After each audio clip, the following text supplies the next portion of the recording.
Marketer of the Day podcast. Amber Gaige is here from farbeyondmarketing.com. Amber is an engaging and inspirational story brand marketing expert, and she's going to help us break out of our own shell and achieve some amazing things. She has a best-selling book called the Far Beyond Marketing Guidebook, and we need some advice. We need some tools. We need tips to market our companies more effectively. So Amber here is to say, do less of that, do more of this, and here's some other stuff that you're overcomplicating. Here's other things that you hadn't even, you put it all together and you're on a rocket ship to success. So Amber, glad to be speaking with you. Thanks for having me. It's a gift to be here today. I like that. It's about the things that you get to do, not the things that you have to do. And so we introduced you a little bit, hyped you up, but what am I missing? What are you all about? How do you stand out? I am all about making marketing easier and less confusing and overwhelming for entrepreneurs, especially solopreneurs, people who have a beautiful vision. They want to grow their business, but they just don't know where to start, or they've been burned before by marketing. I mean, marketing doesn't have to feel overwhelming. That's what I tell all my clients. So let's keep it simple. Let's follow a formula and let's have some fun.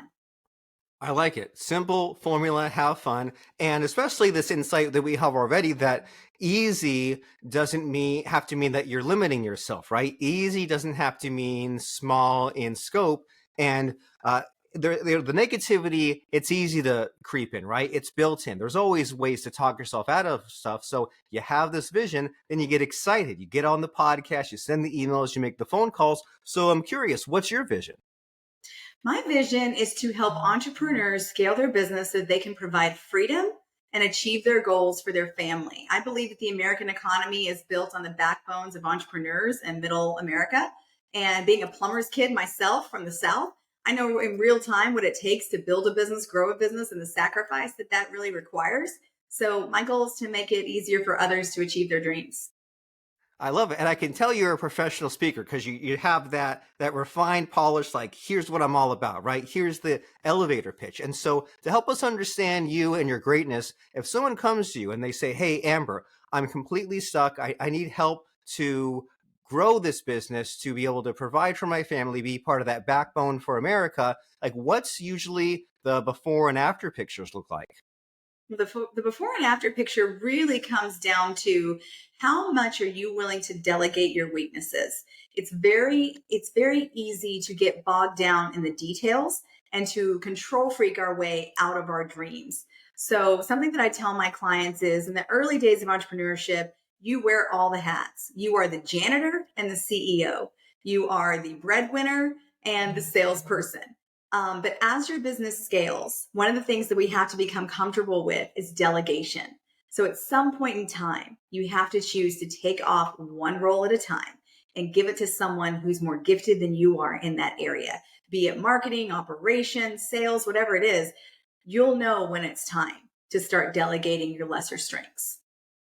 And I can relate to that. And I feel like I knew when it was time 10 years before I actually did it. And I thought to myself, like, why did I take so long to do this? And I love how you presented it, because I wish someone had presented that, because I had a team 5 years, but I should have started the team 15 years ago. Imagine how much farther I would have been.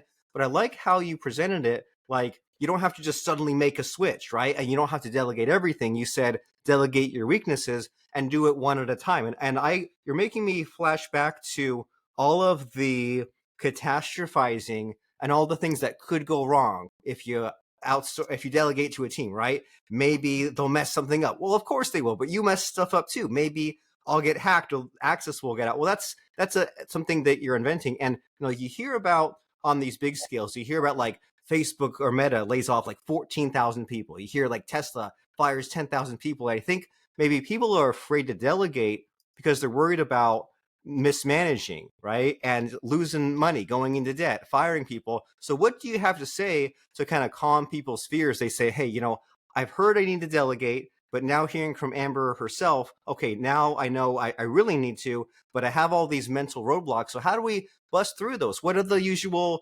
objections and how do we get past them and start hiring? Well, I think that timing is everything. And fear is not something that is usually ruling an entrepreneur. Entrepreneurs and solopreneurs tend to be a little bit of rebels, which is probably why I like them so much. They're my people. I'm kind of a rebel redhead myself. So I think when it comes to knowing when it's time to take off those hats, make sure you're not in it to achieve perfection. Being a marketing expert myself, I can tell you that we are not about perfection. It's about process, and it's about learning, and it's about empowering other people with your knowledge, with your vision, excuse me, and then also with what makes your company unique. So if you're committed to empowering others and you accept that they can be more successful than you in key areas, then you're already setting yourself and your company up for success. Ooh, and I love that keyword, empower. And you hear it sometimes, right? Especially with the women entrepreneurs to kind of overcome the low self-esteem that might be built into a lot of us to say, well, hey, kind of spread your power around and have other people do things because you can't do it all yourself. You've been trying to, and look at how far that's gotten you. And so when you say what you just said about how like fear, like entrepreneurs are not ruled by fear. I love that because like the emotional and logical thoughts come in, and if we maybe categorize them, put them in different boxes, we say, hey, is that a fear-based thought? Well, that's great information, but I'll put that aside. I won't let that rule me. Is this a more like kind of thought through or like excitement based thought, like cool, I should more steer into that? So let's say someone in the coming days and weeks, they listened to this podcast, they heard from you, they went to your website, they bought from you, they got help, and they're now have changed their ways and they're delegating, they're building a team, they're doing things right. What are those first few weeks like? What do people usually do as far as making a change and sticking with it? Well, it's terrifying, right? I mean, you're literally going to work every day going, "Oh, did I make the right choice?" Right? I mean, I think it's trust that validate, right? It's making sure that you have given clear directions, clear metrics. You're having consistent conversations. You know what the desired outcome is, and you're willing to have those transparent conversations. There's a great book called EOS, The Entrepreneurial Operating System by Gino Wickman. There's also a quick start guide to that called What the Heck is EOS? That's my favorite one, where you can go and you can actually put processes and systems into place that are empowering for your team members. And it gives you a process of understanding what the right person is for the right role. And then also understanding what your right role is as a business owner. We have to transition our mindset from being a practitioner to being a business owner. We start out as a practitioner. We start out as the provider of a product or a service. But then as our business grows, we have to move into the guide of that product or service and the guide of that company. So it is a transition. It is a process. But at the end of the day, clear communication, clear expectations, metric-based decisions, and non-emotion driven decisions is how you win the day to scale your company.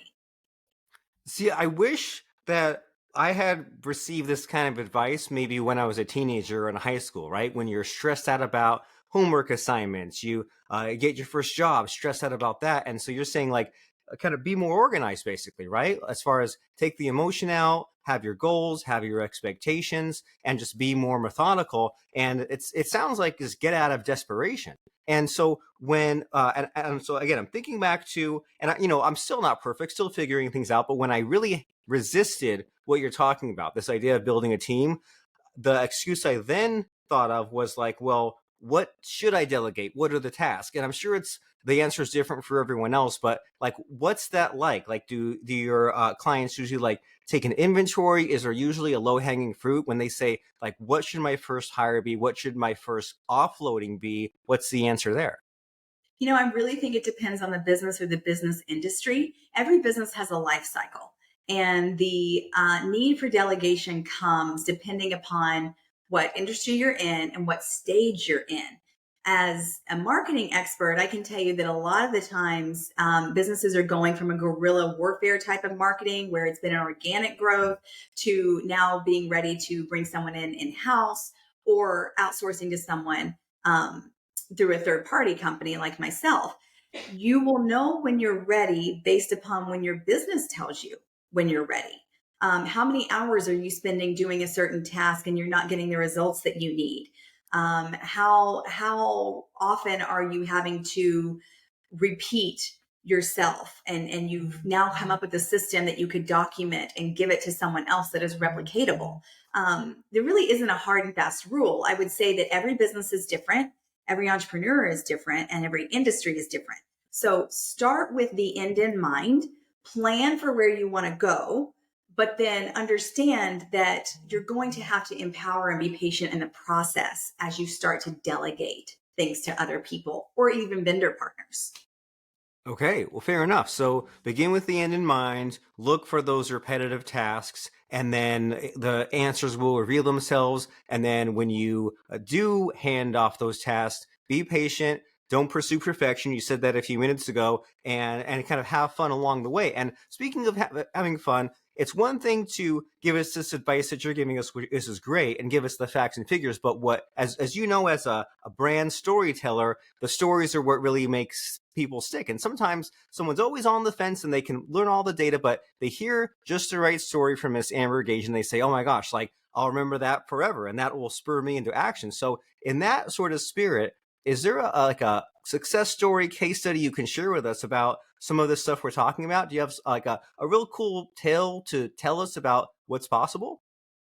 Well, I mean, I work with entrepreneurs all day long who are seeking encouragement, advice, and opportunity to grow their business. And of course, I do it from a marketing perspective. So I think one of my favorite stories is my client who came to me who had no customers, no trucks, brand new brand that she and her husband had built from the ground up, but they didn't know where to go from there. They didn't know how to get new customers. So we worked together for a 90-day period of time. We mapped out a strategy to help them grow organically. And then as they grew organically, then we layered in slowly and surely other marketing tactics. I think it's really important to remember that when you're working on your growth pattern, there is no perfect silver bullet. There are going to be bends in the road. There are going to be unexpected turns.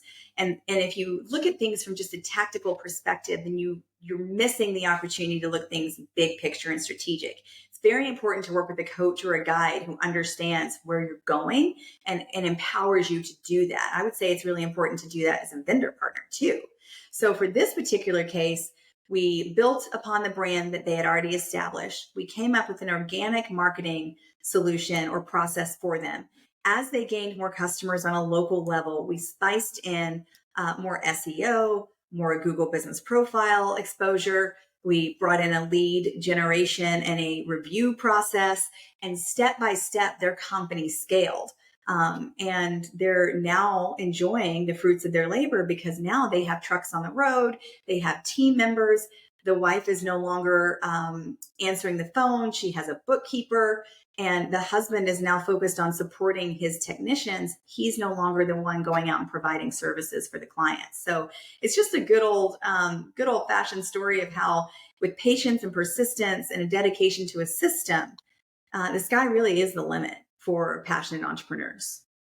I love it. And I think that what's really important about what you just said there is that last part, the dedication to the system, because it's easy to put out the platitudes of like, oh, just be patient or just work hard. But like the system helps you navigate all of this. And especially like you mentioned about like kind of asking for help, right? The husband and wife, the trucking business, they didn't just figure it out on their own. They said, hey, we need to go to Amber and kind of have the second brain working on the problem to look at our business from the outside in. And it sounds like you were like, okay, what do we need to do now, right? What's the order of importance? First, let's get some customers in. And then there's other things so we can keep the momentum, do the SEO and all that sort of the less important stuff. But you're definitely revealing how helpful it is and underrated just to like share your plan with a coach, have them give their perspective and like figure out a plan instead of just winging it or just kind of having the short term vision and just like, oh, well, I'm not looking any further ahead today. You're like looking at things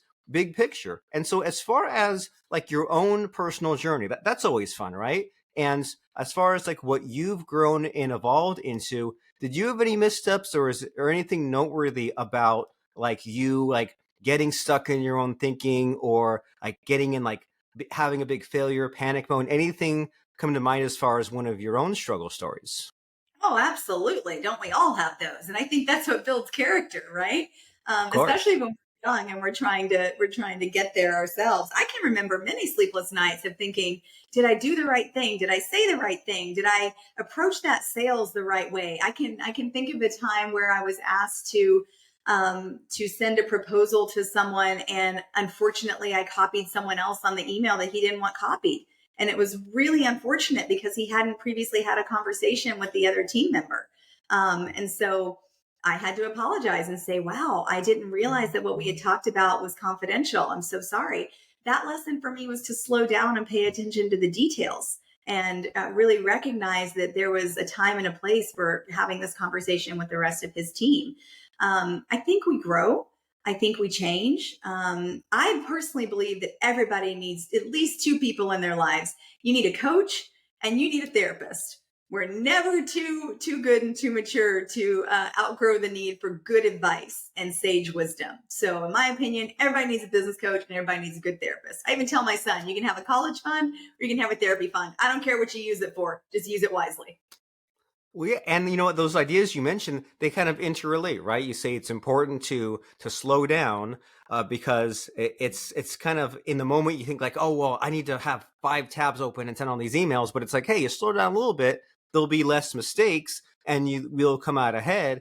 And by having this support system you're talking about, having the coach, having the therapist, that helps you slow down as well. Just making sure that you're on the right track, you're making proper decisions, things are thought through, and it just seems in general to be more sustainable, right? You're kind of going with consistent momentum instead of just like, going 2,000 miles an hour. And so there's been so many of those cool ideas and things that maybe we've heard some of this and some not, but even if we've heard it, it's always good to have the reassurance or your own perspective. So in this conversation we're having, is there like a missing hidden question that you wish I would ask you? I just don't know what to ask you.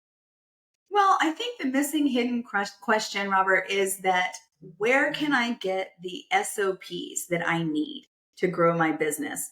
We are living in an information saturated age. You can Google anything you want, or you can find anybody you want on YouTube talking about any subject. But the ones who are truly successful are the ones who provide standard operating procedures for people to put into practice. And that's what I try to do with my course. That's what I try to do with my book.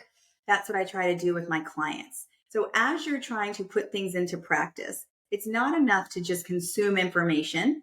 Of course, be a lifelong learner, but figure out how, where, and why, and when you can actually put things into action. Be a doer.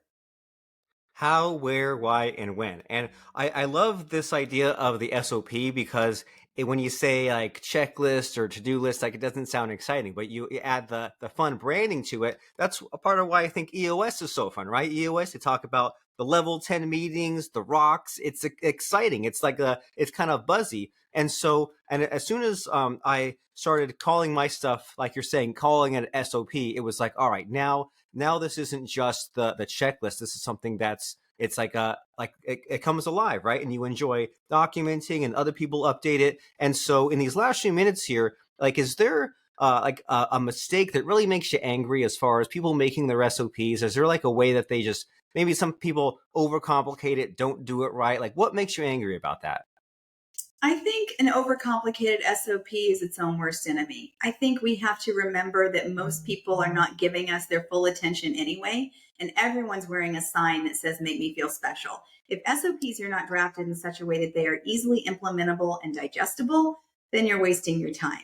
Make it easy to do, right on a sixth grade level, never above it, and make sure that you are empowering people with the educational components that you're giving them. I purposely wrote my international best-selling book as a guidebook, literally something that a business owner could take with them into a meeting with a marketing agency that has an index in the back of common marketing terms and abbreviations so that they could literally look at it and go, oh, this is what SEO stands for. Hold on a second. I've heard this term before.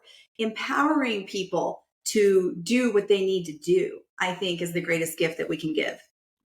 I agree, and making it fun. And it sounds like you're kind of touching on like the copywriting, marketing, sales principles, right? Like make someone interested in it and have it at that kind of more accessible level. And you think about like that's why people like Steve Jobs succeeded, right? Of just like the simple everyday language, so that you don't need all this different training to understand it, and then you can like kind of jump to just what's relevant right now and get your fast, easy answer. And so speaking of your book and speaking of your company and what you do, what are some next steps here? If people are kind of excited by the possibilities now, you've woken them up and they say, I need to check out everything else that Amber, Gaige, and Far Beyond Marketing have to offer, what's the logical next step here? Logical next step would be to check out our website, farbeyondmarketing.com. Go to our Entrepreneurs Toolkit. It's free. Download our annual marketing planner doc so that you can start fleshing out your ideas and scheduling them. You can look at our marketing quiz and take it and determine what marketing elements might be missing. You can also get a copy of my book. It's on Amazon. And you can get access to our our course, and start putting these things into play for yourself. Well, exciting. You thought of everything, right? You thought of all the different ways in depending on our personality, our learning style. So that's farbeyondmarketing.com. There's the toolkit, there's the quiz, there's the book, whichever your preferred method of figuring some of this stuff out here. Now you don't have to go it alone. Now you have Amber Gaige and Far Beyond Marketing telling you what you need to do and helping you kind of get a little bit more structure and getting some of these tools in place. That way you're not just inventing, making this stuff up. So many people have created businesses, but a lot of businesses has failed, maybe because they didn't have this kind of structure. They didn't follow the plan. They made all these mistakes. So you can learn from their mistakes, but also kind of use this foundation, use the course, for example, that she has to pursue your greatness, to really get there. Farbeyondmarketing.com. And in our final few seconds here, Amber, it's time to stump you a little bit or put you on the spot. This is the part of the show where I ask my guests about a fun or interesting quote or lesson that has served them in life or in business. So what comes to mind for you as far as a quote or lesson? The fun quote or lesson that I would share with you and your listeners is what my daddy always said to me in business. And he would always say, if you're tough enough to work for me, you're tough enough to work for anyone. And he was right, because he certainly wasn't all about nepotism. But what he would say almost every day is follow the KISS rule, baby girl. Keep it simple, stupid. Don't overcomplicate it. Don't take yourself too seriously. If you can keep it simple, you'll keep moving in the right direction. So, KISS. Very nice. Well, in the spirit of keeping it simple, let's go to farbeyondmarketing.com. If you have come up with reasons why you can't do it, if you're overwhelmed by marketing, it's because you haven't simplified enough and you need help simplifying. So Amber Gaige, farbeyondmarketing.com. Go there to claim that simplicity. You'll see it. You'll go to the webpage. You'll love it. Farbeyondmarketing.com. And thank you, Miss Amber Gaige, for showing up, stopping by, giving us some really helpful stories and advice. I appreciate it. What a treat to be here. Thanks for having me, Robert. Take care. All right. Very cool. So I think this